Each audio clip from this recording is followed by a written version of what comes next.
Hi, everybody. This is 1,557 days since Richard was code red murdered. That means internal, code redded on Fort Bliss military installation. Crazy. So much good news to get accountability. I can tell you the feedback that we're getting um, is just amazing. And we should have gotten it a long time ago. We're very glad to have it now um, because Richard was code red murdered premeditatedly on Fort Bliss in El Paso, Texas in July of 2020 for reporting criminal trafficking and the connection between the Walmart mass shooting and Fort Bliss. Um, it's really huge. It's probably the one of the largest cases in American history, and I'm not just saying that. I don't want it to be that case. I don't want it to be that case, but I'm telling you the truth. And we were right about Richard. Um, we worked very, very hard to make sure um, that he was not put into um, cold case like they wanted him to be, that his name wasn't smeared like they wanted him to be. They wanted to smear him, y'all. They wanted to smear him, to discredit him, to, let's see if this is all working. I hope it's all working. I don't see it working.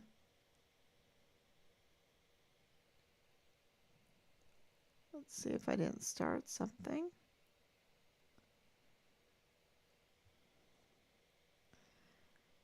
So I'll go and I'll trust that this is working.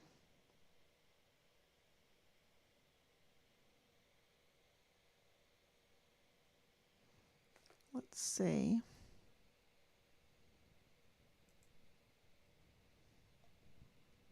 Yep, it's working here. It's just not working on my phone. Okay.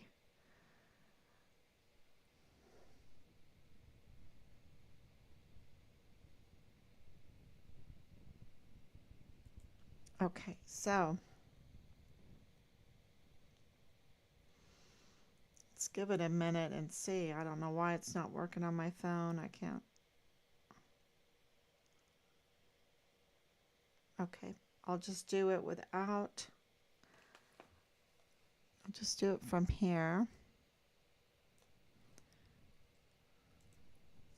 Okay, I see it. Oh, put down the. And you can hear me. Okay, good. All right. So I just want to be able to see the comments. If I have any comments. Okay, there it is. Okay, everyone. So where was I? Richard's truth is beneath the Walmart case. It's under the lies of the Walmart case. And the Walmart case has so many lies. And yesterday I shared some of the evidence. And when you see the evidence of the Walmart case, and then you see the evidence of our case, and then you see that the law enforcement community in El Paso has been compromised by the Mexican cartel, when you see the judicial system compromised and compromised by the cartel, when you see the Fort Bliss compromised by the cartel, when you see an entire magistrate court that is working without any authority because they have seated imposters on their court, because according to the law they're supposed to be elected, and not one of those seated on the bench, five of them, 5 imposters have been elected. You cannot be appointed on that court. That court has a full county jurisdiction. With that kind of power that they wield, 90, 95, maybe 98% of the cases, criminal cases, go through them, including Patrick Crusius. Patrick Crusius was arraigned through that court. And you'll see on the paperwork that we'll be sharing,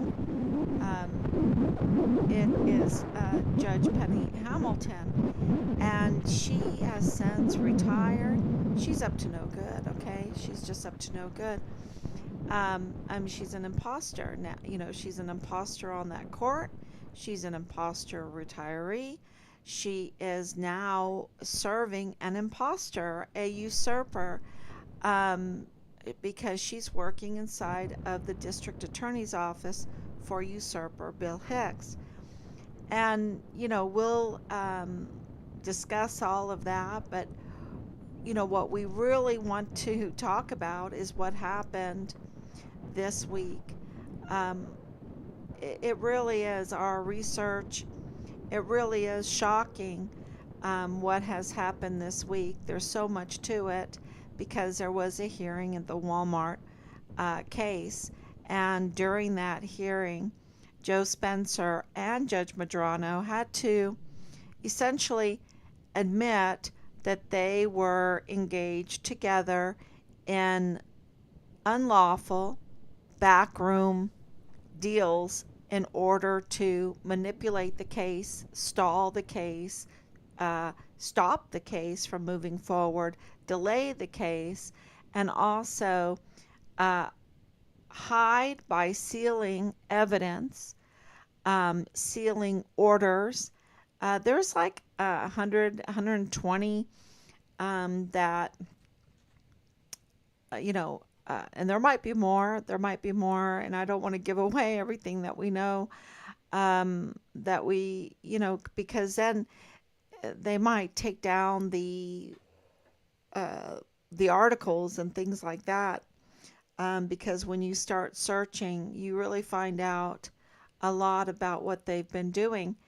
And, it's been reported that one of those sealed orders is that they agreed on the deal that they sealed in an illegal back. I need to do like a wrap. I really do. I've been working on something else, but it's an illegal deal to seal an order to keep Patrick Crusius from being examined for a mental health examination. But then in 2023, someone did it. Okay, so you have Judge Medrano and Joe Spencer. And Joe Spencer is, really a lousy defense attorney. I would say he's ill defending Patrick Crusius and putting him in chains, and ill defending Patrick Crusius and putting him in chains. And the judge is allowing it. The judge is absolutely, throwing the law to the dust. And I'm just trying to be nice about the whole thing in my language, because they are absolutely lawless, and so disrespectful to the Texas Constitution, to the American way. And, I hate cheaters. I really hate cheaters. And I just feel like we have this side in America right now that all they want to do is cheat. All they want to do is win, and they will be celebrating even though they won by cheating. You know what I mean? That they will get rich, and they will celebrate getting rich because they cheated, because they stole, because they committed crimes, because they trafficked, because they hurt people, because they manipulated, right? These are, larceny in the heart cheaters, and they will win and celebrate and be proud of themselves for this. It's really disgusting. It really is, and it's uh, plagued and covered, and it's kind of like this really nasty cheater cake that they use salt instead of sugar, you know, and it didn't rise right and all of this, and they used rotten eggs, and what they did to they put it together and they covered it up with this nasty icing, right? um and they like celebrate, and that nasty icing is the sex cult, is the sex cult. It's the nastiest thing that covers this all up. They think that if they can cult it all, it doesn't matter what kind of cake they bake because they use it for everything. It drives this criminal trafficking. It drives the manipulation of the officials. And you see that, right? Oh, he was with her and he was with him and she was with her and this and that, and oh, the children and this and that, and you know um it's almost become like we don't even want to hear it. We're immune to it. We know it exists. um but what are we going to do about it? Because this sex cult stuff, um and of course, in the Walmart case and Richard's case, the common denominator is this Mormon congregation. And, I just want to say they don't, I looked it up because I wanted to know, what they adhere to. You want to know who you're dealing with. And they don't adhere to the Apostles' Creed. They don't adhere to the Nicene Creed. And I don't understand why, if they don't have that, the Trinity, they don't adhere to the Trinity, why they get away with, like in Wiki, calling themselves Christian. Because, let's be honest. Let's be honest that that's not Christian. They might view Jesus Christ as a great prophet and all of that, but that's not Christian. They're Mormon, okay? They're Mormon. So let's, you can't, you got to understand, it's it's a different faith. It's a different faith, and we have to be honest about that. And that is a common denominator in this case. And there's so much sex cult, and it's like, well, why is there so much sex cult, and this is a common denominator when this is a faith? And I was always led to believe that was a denomination of Christianity, but it's not. It's not. It is its own faith, and it's very, very wealthy. I think they're like 6 times wealthier than Apple Corporation. Just huge, huge. And so they have a lot of power because, with money, there's always a lot of power. You can buy a lot of people. And you also know they're well organized. They're very well organized. And I was always led to believe that they're like patriots, right? The little patriots. But in this case, in El Paso, in this case, it's like maybe they have all the appearance of patriotism. And I'm talking about the suspects, okay? I'm talking about the suspects in the case. I'm not talking about the broader. Um, they might have all the appearance of patriotism, but they're using the system badly. Fraud, waste, and abuse. Fraud, waste, and abuse. And of course, they're into the. You're like, okay, why is this sex cult, and then it's Mormons, right? How can that be? How can that be? And they have multiple wives and multiple husbands. Um, and they're interconnected. They're interconnected with the cartel, or compromised with the cartel. Um, and I'm just being, this is so. It's like, what are you saying? What are you saying? You know, y'all. The only way that we're going to get to the bottom of um, this cover up, in order to strip away all the lies, is to tell the truth. There is this great need for money when you have multiple families, right? And you're living in multiple countries, because in the United States, you can't have multiple families. You can't be married to more than one individual in this country, legally. And so you have to, go to Mexico. Mexico, you're allowed to, or go somewhere else, right?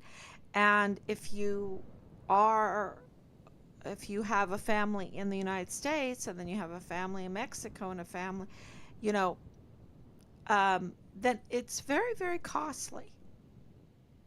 And so it's a moral hazard. Um, so the faith is driving this Mormonism, and allowing these big families. They have to be very, very careful, and they have to make a lot of money to support their families. A lot of money. And so, these are the motives. We're looking at the motives. And Richard, reporting trafficking, reporting fraud, waste, and abuse, reporting the security breaches, the connection between Fort Bliss and the Walmart mass shooting, and why they would do it. And you have to go, okay, what are the motives? Who has a motive? Who would have connections so much on Fort Bliss that they would order a code red, right? um, wow. Who would What would they have to lose?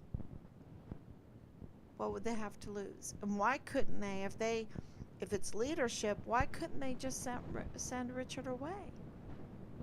And that's why we believe that it was a hate crime against his Christianity, because the leadership could absolutely make it happen that Richard would be sent away to, Korea.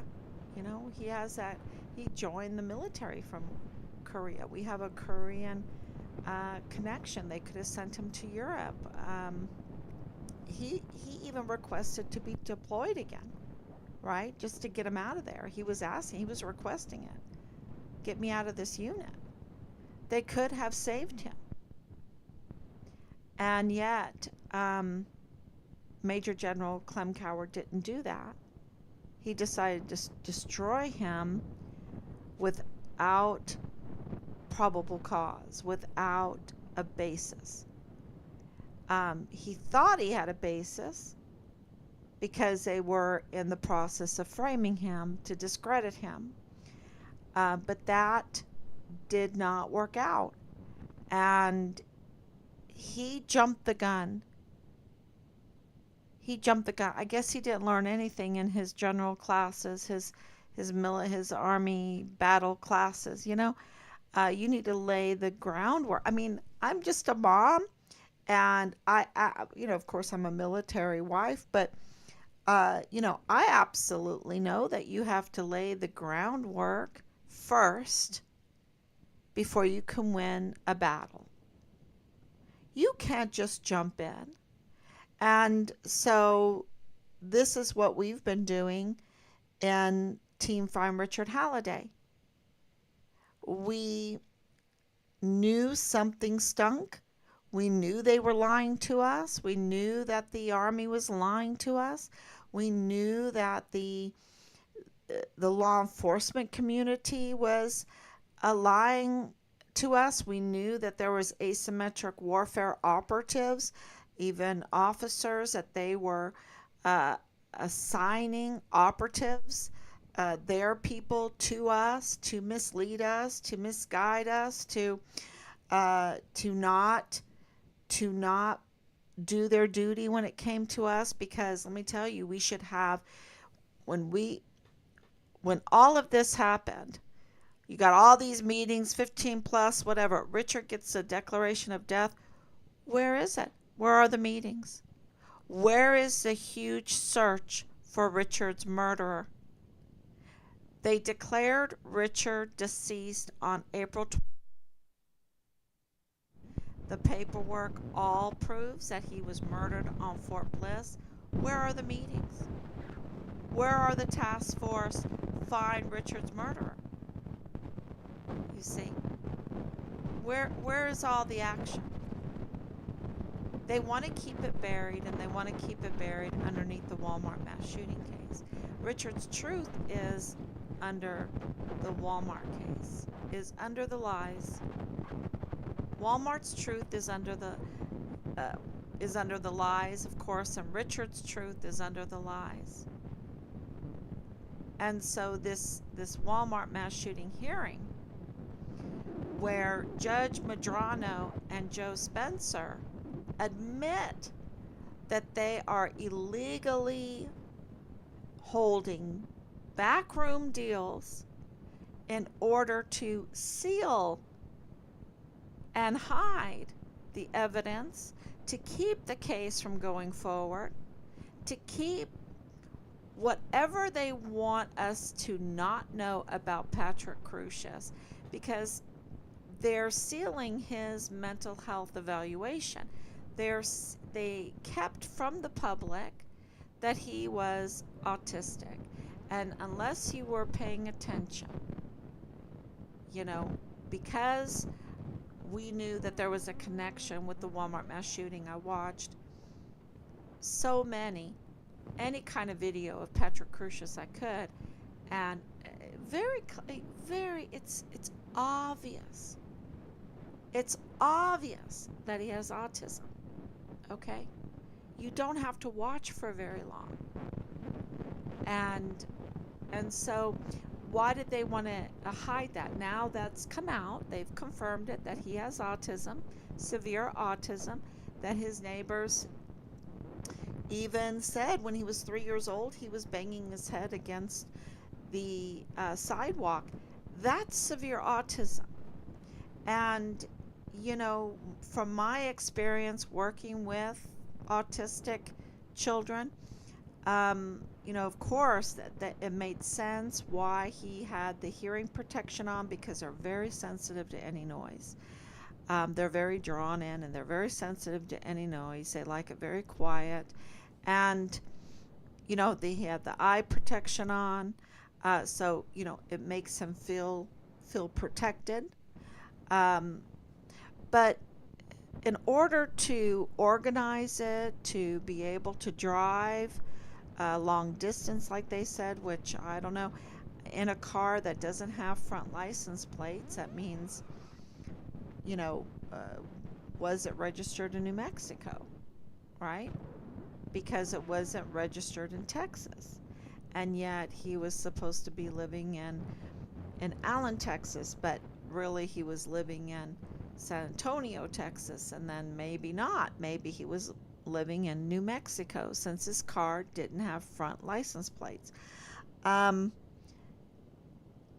so, you know, and then he was so clean. He was so clean. And how did he, in just minutes, um, do everything that he did? And being childlike, being autistic. And you can see that with his signature. You know, I showed that yesterday with the signature. I don't know if I can show it now. I'm going to try. I'll try to see if I can find it.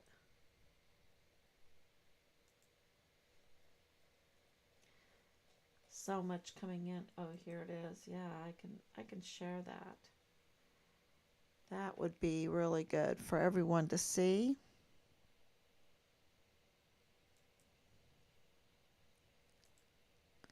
So here's a signature. It's right here. Very childlike, not like a 21-year-old, not like someone that has succeeded in school. Very, very difficult. That handwriting is so telling, and I'm just wondering. I'm wondering if he, um, you know, to go back to the car, to take off your hearing, to take off your glasses, to be autistic, and to take it off in order to go and surrender yourself, to know where to go. I'm, you know, does anybody else have grandchildren out there? Does anybody have little children out there? I think he would have left his ear protection on. I don't think he would have ever taken it off. Or someone would have had to tell him. And what I'm saying here is, you know, Joe Spencer is putting him in chains, and he's childlike. And right now, it looks like he is on some kind of ADHA medication, for like hyperactivity. When someone is kind of hyper and you give these young boys that come in, they just want to be boys. I think some girls get it too, but mostly it's boys. In my years, it was boys. Um, and they would get this medication to calm them down so they could, behave themselves in the classroom. Really, that's what it was, focus, the focus. um, None of my students, I never recommended any student for that. Um, but when you see them, they are like what Patrick Crucius is right now, really emotionless. It takes the emotion right out of them. If you're taking the energy out of somebody, you're taking their emotions out. Um, every good emotion, every good emotion. And so when you watch him in the court, especially in chains and everything, and he probably doesn't know because his defense lawyer is so terrible and the judge is so terrible, um, that he shouldn't even be in chains. He shouldn't be in his jail clothes. He shouldn't be in that, um, because there is a presumption of innocence. They cannot do that to him. He needs to be in a suit. If they need to restrain him for some reasons, they could do that with him in a suit, in a much, where it wasn't so obvious. This seems to be jury tampering. This absolutely seems to be messing with the public's image of him, that he's very, very dangerous. Yet his other defense attorney, Mark Steven, sits beside him and is so relaxed that it looks like he fell asleep. He's not afraid one bit that Patrick Crucius is going to lean over and bite him in the ear or something like that. Um, and so, this is what millions of dollars of taxpayers' money is paying for, state and federal funds, to go to a dog and pony show, to violate people's, to violate civil rights, you know, to use the media as a weapon to put forth um, this scheme, because it is a scheme, because the judge is allowing it. The judge is allowing this violation of Patrick Crucius's civil rights, and the person that uh, signed this form, also, I think, has a duty to make sure that Patrick Crusius has a mental health evaluation, that is told to the public, because we need to know um, what we're dealing with, right? And that means we need a trial. And they've block this from going forward, block, deal and seal and wheel a deal, to block, delay, and cover up evidence. Because Richard's truth is not hiding. Richard's truth is under the Walmart case, lies. And once it opens up, um, you, you will see why and what happened to Richard Halliday. And we maintain this. And so we want to let everyone know that Patrick Crusius, we have information, a green light to tell everybody from Austin, Texas, that real indications that Patrick Crusius was not working alone. Of course, who told him to do what when? Because somebody with this kind of severe mental health condition and autism on top of that needs a lot of help. Why do you think parents get so exhausted? Absolutely exhausted. Some of them even would say, just take my kid. Just take my kid. I'm just so exhausted. They have, a lot of times they have to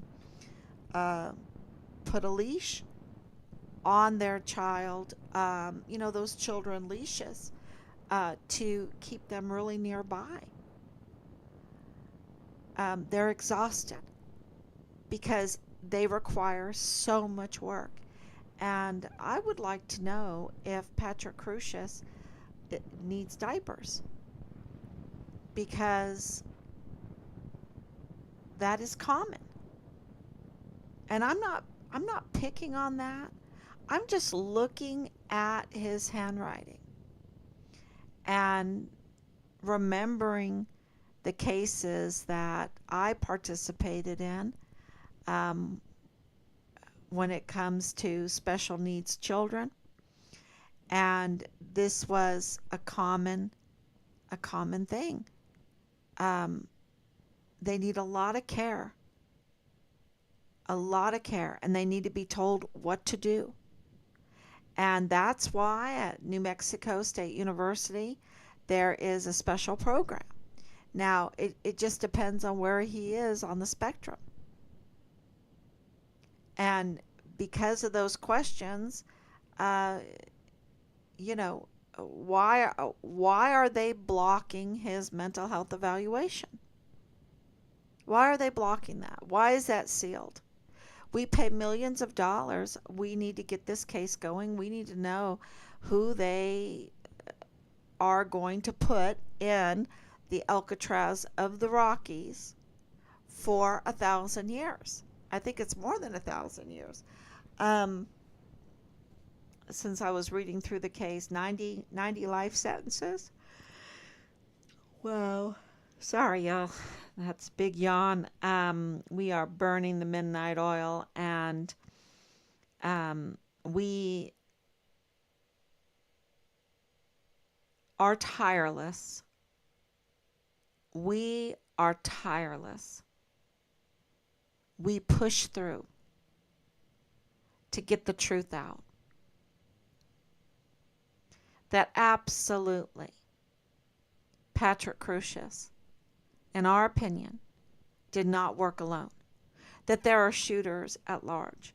That there is a getaway car at large. That there is a orchestrated criminal group at large. And Richard's truth is beneath the lies. Is beneath the lies.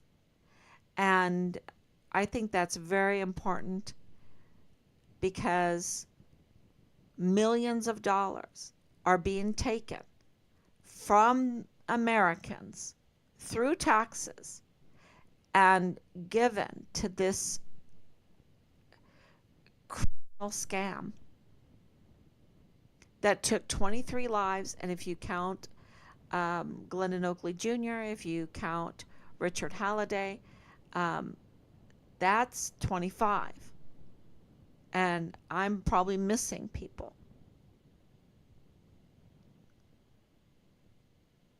And Joe Spencer is ill defending Patrick Crusius. And Judge Medrano needs to be taken out and handcuffed. I mean, they both do. They both, because, and they absolutely are connected to Leilani Hart. They're connected to Leilani Hart through this Mormon lawyer. That is part of this whole scam. And so Leilani Hart and Joe Spencer are connected. And, with others too, with Bliss Avenue, with the Walmart case. And he's allowing Patrick Crusius. Well, he approved it. He put Patrick Crusius in chains. And he also plea dealed with the federal court to put his client 1,000 years in prison at the Alcatraz of the Rockies. And I think it's a miscarriage of justice, because Patrick Crusius did not have a trial. He's being ill defended. They said he waived his Miranda rights. He was not read his Miranda rights. He's going to waive his Miranda rights. He's so compliant. This person, so compliant, and these skinny little arms of his, not a mark on them, in chains, with this kind of handwriting. They're not afraid of him. And he's so compliant, and he's not even cussing out Joe Spencer for being such an enemy to him. Because, like, with this kind of defense, one falling asleep, one breaking the gag order, the other one putting him in chains and plea dealing for 1,000 years. He didn't even attempt to put his mental health out there, and then blocking a mental health evaluation, and then when it actually happens, and I think it was Loretta Lynn Hewitt, we need to know that. Who actually got it done? Because we know that Joe Spencer and Judge Medrano made a backroom deal not to have it done.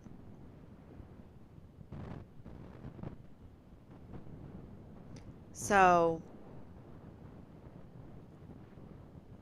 wowzer.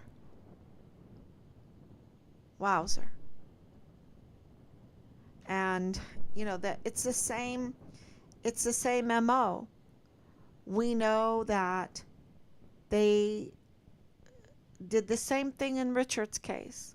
It's the same people. That means that Fort Bliss is connected to the Walmart case. Means the leadership, because the fingerprints are there. You see, and I'm saying that in so to speak terms. So to speak, it's the same artist, it's the same musician, it's the same because it's the same MO. And so that explains the shaking. It explains them trying to put Richard in cold case when it was not cold case. It explains why they were like, we can't help you, and yet 15 plus agencies to be brought in when even El Mayo didn't have 15 plus. So, far from it. I think the Walmart mass shooting case had four or five agencies. Richard has over 15. That's why, you know, when when you really um, start writing a book and you put everything together and you look at all the evidence, you're like, my goodness, this case, I think the only bigger case, and maybe not, is the JFK assassination. This case is so big. It it shakes up the law enforcement community. It shakes up the judicial system. They weaponize the military against a soldier, a young soldier, whistleblower.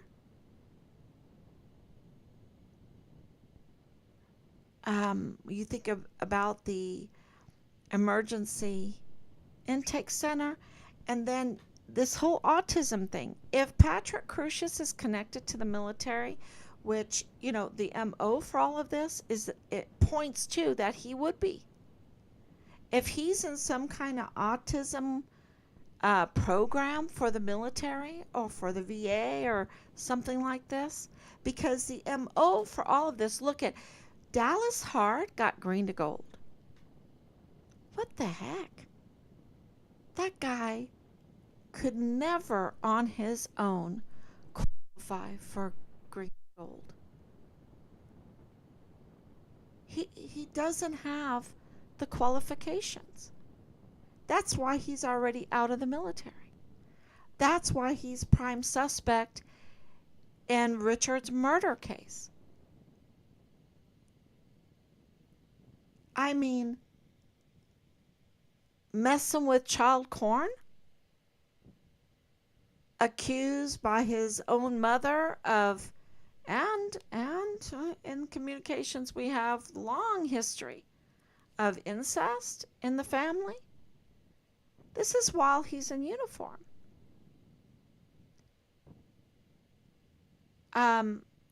We have corroborating record that he, is part of this sex cult.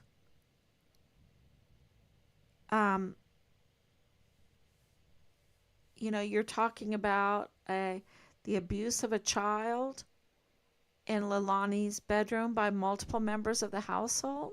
You're talking about a brother that, and I'm just saying, this is like this whole thing, the resisting arrest, the drugs, it shows the drugs, the alcohol abuse, and we know this. Let's just say Dallas Hart would never qualify for green to gold, or he should never. So how did he get green to gold? And if Crusius is this connected, if he's connected into an autistic military program, and you can look it up everywhere, they absolutely were investigating and researching how autistic individuals could be part of the military. They were researching that, y'all, and they have programs, special programs. If Patrick Crusius was part of that, because let me tell you, this whole thing about him being a white supremacist, number one, it doesn't fit. If the glove doesn't fit, you must acquit, right? The glove doesn't fit.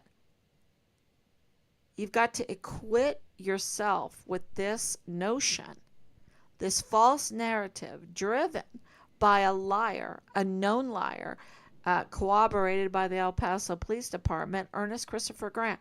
Liar, liar, liar. He's a liar. He's a criminal. He's a liar and a criminal. And they manufacture these stories and Thank you, El Paso Police Department.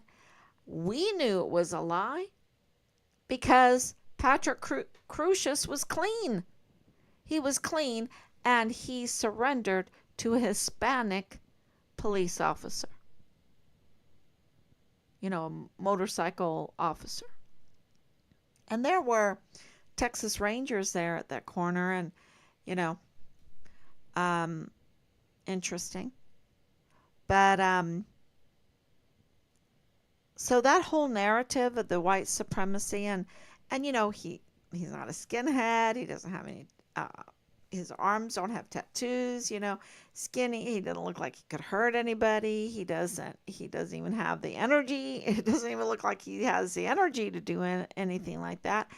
And this whole, the metadata. I would like to see the metadata on that manifesto, because look at his signature. I want to see his mental health evaluation, because I don't believe that signature tells me a lot. And his responses in the court, for a long time they didn't even bring him in the court. They put him in a suit, right? Um, he just, sorry, y'all. The glove doesn't fit. If it doesn't fit, you must acquit. That, it's like, that doesn't fit. We can't live in lies.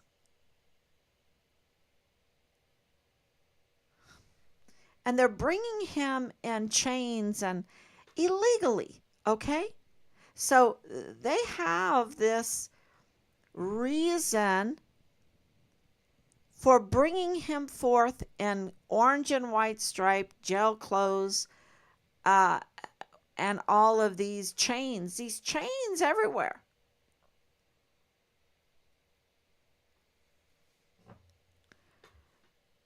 They have a reason, and the reason is not because he's a danger to anybody. The reason is illegal. It's illegal. They can't do it, and yet Medrano is allowing it. I think he's covering his rear end because they want to distract. They've got to distract. And they don't care about Patrick Crusius. Nobody cares about Patrick Crusius. You saw the victim's family members say, just bury him underneath the courthouse or the jail. Just bury him there. He didn't care. He didn't care about the rule of law. Because he's frustrated, right? Because the victims have not gotten justice. The court case needs to go forward, but yet Richard's truth is under the lies, and they can't bring it forward because Richard was code redded on Fort Bliss. Code redded. And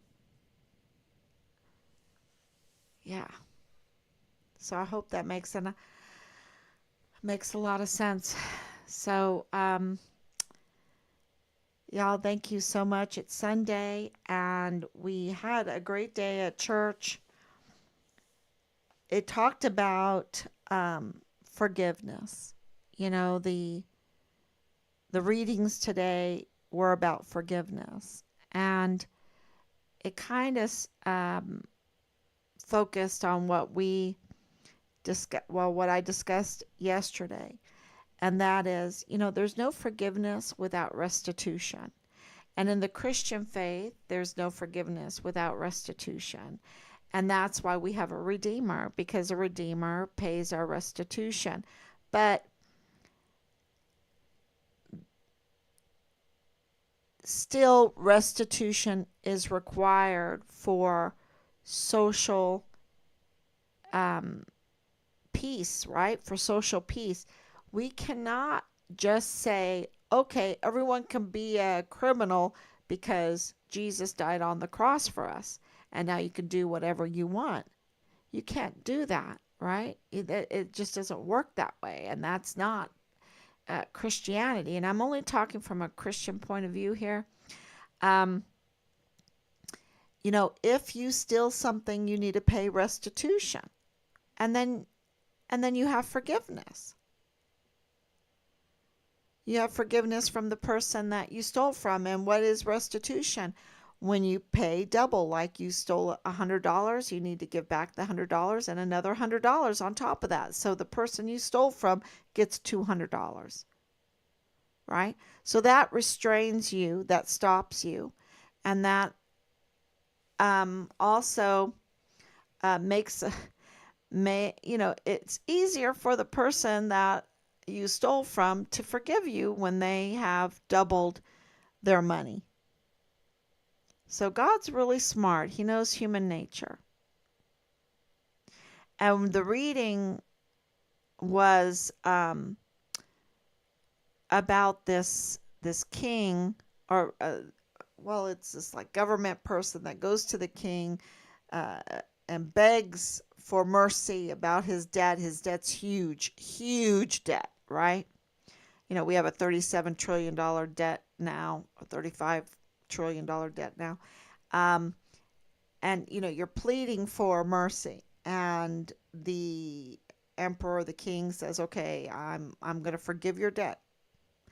And then the nobleman or whatever goes out, sees a friend that owes him $100 and puts him in jail, even though he pleads for mercy and forgiveness. And he goes, no way, I want my $100. And he has no mercy. He has no forgiveness of debt for such a small amount of money. And, so that's kind of the reading from memory. And, what's the point? And a point that a lot of people miss is that God never intends for anyone ever to get into big debt, because big debt makes you mean, makes you fall into crime. It's a moral hazard, right? It's a moral hazard. And then you do things because you need to pay back whatever, the interest, or, an interest can be so evil. It's so evil today. Some people are being charged 30% interest, which is supposed to be totally illegal. But, it makes you mean. It makes you do things. It makes you have a very mean life. And so biblical law says every 7 years there's debt forgiveness. So every 7 years, boom, your debts are forgiven. And on a 49 years, your debt is forgiven, and a 50 years is the Jubilee.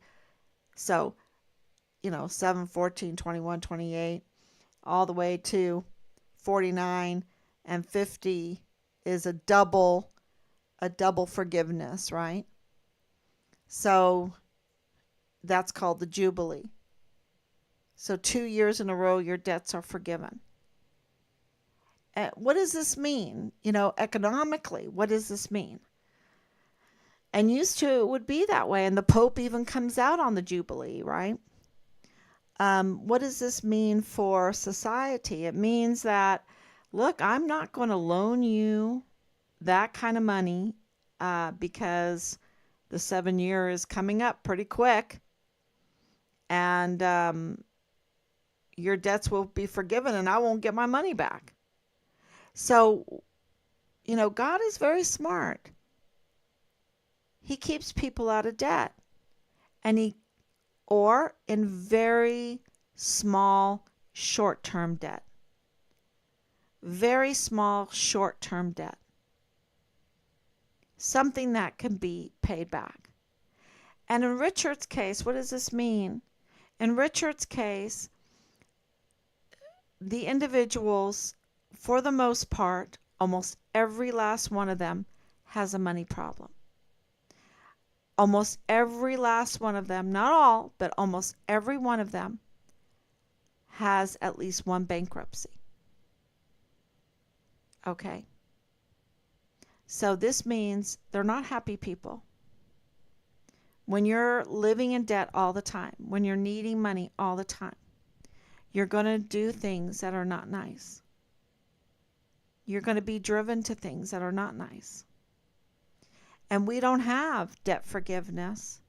We don't have that 7-year debt forgiveness in this country. We don't have a jubilee. And so the amount of money that one can get into debt is huge. And the interest is huge. And the bigger the debt, and the bigger the larger the interest rate gets, the more mean people get. Unhappy and mean and compromised. They will compromise themselves. And that's what I'm saying. So not only do they have, multiple families, they have a lot of debt, and they have been compromised. And so if you're wondering how people could get into these criminal networks and then want a high paying job that they can be in control, because Joe Spencer, he's already been called a bully, trying to control the politics, trying to control elected positions, and what is this, Miss Enrique, she came out and said he was a bully, that she wanted to be DA, and he said no. Well, who's he? Who's he to stop her? And so he wants to control the legal system,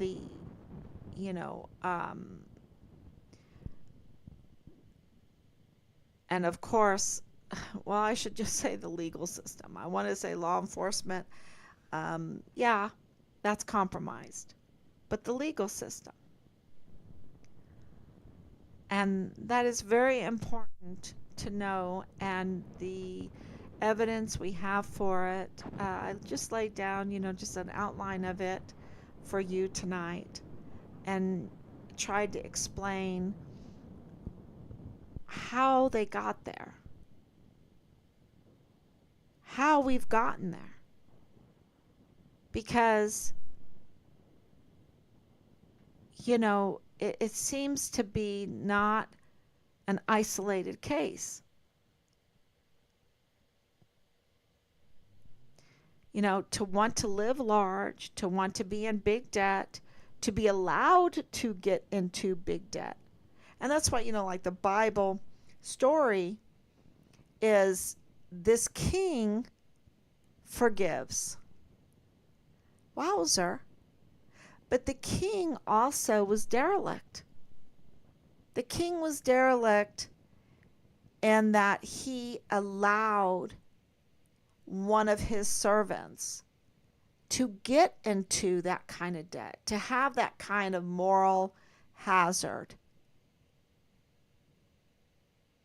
And so, he should have forgiven. It was his duty to forgive the debt. And then the $100, he should have also. It's all about, and then, the corresponding verses was about Moses, hitting the rock, and it was really a disobeying God, right? So when you look at the verses, they're kind of like about forgiveness, but really it's all about disobeying God and getting into this moral hazard situation where crime and evil happen. Where crime and evil happen. And so, you hear a lot of people saying, how can God let this happen? Well, wait a minute. Were they obeying God? Were they obeying? And of course, the law of God is perfect and, brings joy. Talk about joy. It brings joy. I mean, when you're not in debt, you're pretty happy. You're a happy person. Woohoo! let's have a debt-free party, right? Um, it's a good thing. It brings happiness, it brings mercy, it brings kindness, it brings volunteerism. And so to have that debt forgiveness is very, very important. We should push for that, right? We should push and have debt forgiveness. The banks wouldn't be happy about that, right?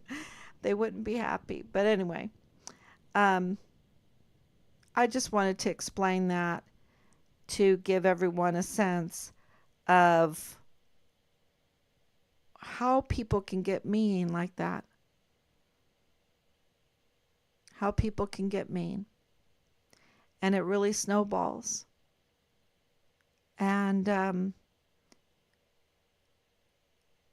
then you have the criminal trafficking, and then you have the child trafficking, and then you have the and you have these sex cults, and then you have the videotaping it, um, and the child porn, and the next thing you know, people are being murdered.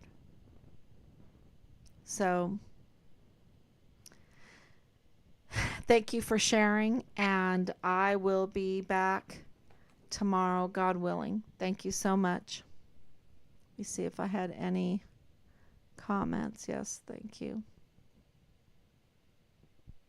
Thank you, Anicia. For some reason, your page can't be found, but I can view live.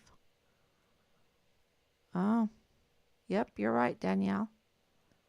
Oh,